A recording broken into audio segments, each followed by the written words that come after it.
आमतौर पर घर में लोग चूहों को देखना पसंद नहीं करते। अगर वो कुछ जूठा कर देते हैं तो हम उन्हें फेंक देते हैं, क्योंकि इसमें बीमार होने का खतरा रहता है। भारत में एक ऐसा मंदिर भी है जहाँ लगभग 20,000 चूहे रहते हैं।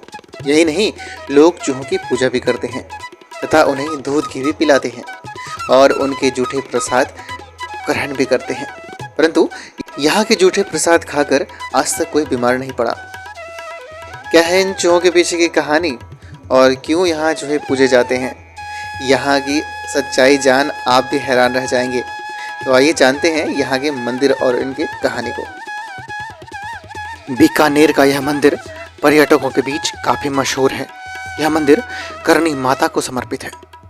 यहाँ रहने वाले लोगों की मान्यता है कि करणी माता लोगों की रक्षा करने वाली देवी दुर्गा का अवतार है। आइए जानते हैं कौन थी करणी माता। करणी माता चारण जाति की योद्धा स्त्री थी। एक तपस्वी का जीवन जीते हुए यहाँ रहने वाले लोगों के बीच वह पूजी जाती थी। और बीकानेर के महाराजाओं से अनुरोध प्राप्त करने के बाद उन्होंने मेहरणगढ़ का बीकानेर किलों की आधारशिला भी रखी थी। हालांकि उन्हें समर्पित कई मंदिर हैं, लेकिन बीकानेर से 30 किलोमीटर की दूरी पर देशनोक शहर में स्थित इस मंदिर की सबसे ज़्यादा मान्यता है। इस मंदिर का निर्माण 20वीं शताब्दी की शुरुआत में बीकानेर के महाराजा गंगा सिंह द्वारा किया गया था। मंदिर की पूरी संरचना संगमरमर से बनी है और इसकी वास्तुकला मुगल शैली से मिलती जुलती है। बीकानेर की करणी माता की मूर्ति मंदिर के अंदर गर्भगृह के भीतर विराजमान है, जिसमें वह एक हाथ में त्रिशूल धारण किए हुए हैं। देवी की मूर्ति के साथ उनकी बहनों की मूर्ति भी दोनों ओर है। यह मंदिर अपनी वास्तुकला के लिए लोकप्रिय नहीं है, बल्कि यह मंदिर 25,000 से ज़्यादा चूहों का घर है, जिन्हें अक्सर यहाँ घूमते देखा जा सकता है। आप या हम कोई भी हों, जिनके घर में अगर चूहे कोई खाद्य पदार्थ को जूठा कर देते हैं तो हम उन्हें बाहर फेंक देते हैं। परंतु यहाँ की मान्यता अलग है। यहाँ के प्रसाद को पहले चूहे खाते हैं, फिर उन्हें प्रसाद को भक्तों में बांटा जाता है। यह इस मंदिर की पवित्र प्रथा है। यही वजह है कि भारत और विदेशों के विभिन्न कोने से लोग इस अद्भुत मंदिर के नज़ारे को देखने आते हैं। इतना ही नहीं, चूहे के लिए दूध, मिठाई और अन्य प्रसाद भी लाते हैं।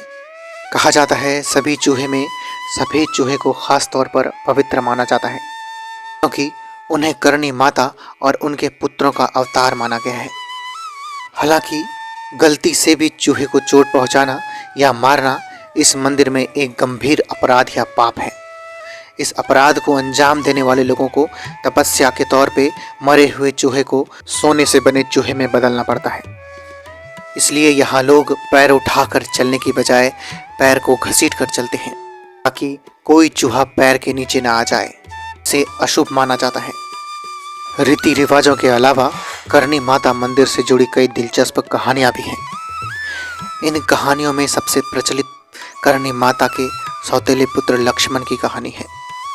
एक दिन कोलाया तहसील में कपिल सरोवर से पानी पीने की कोशिश करते समय लक्ष्मण उनमें डूब जाते हैं। अपने नुकसान से दुखी करणी माता ने देवता यम से काफी प्रार्थना की।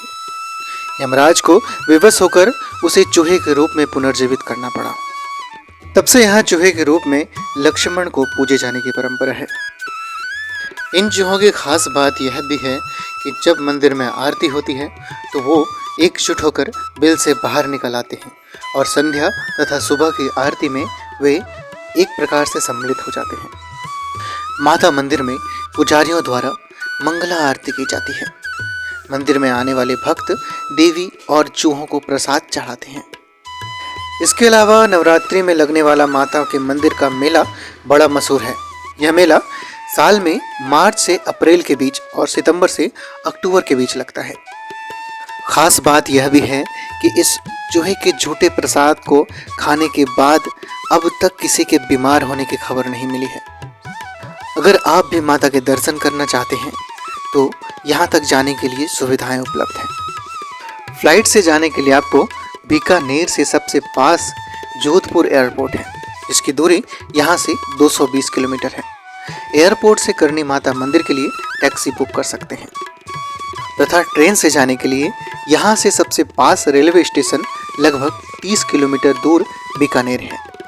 यह दिल्ली, कोलकाता आगरा, जयपुर, इलाहाबाद आदि शहरों से अच्छी तरह से जुड़ा हुआ है।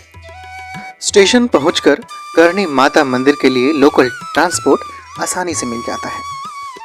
दोस्तों, ये जानकारी आपको कैसी लगी आप हमें कमेंट करके ज़रूर बताएं।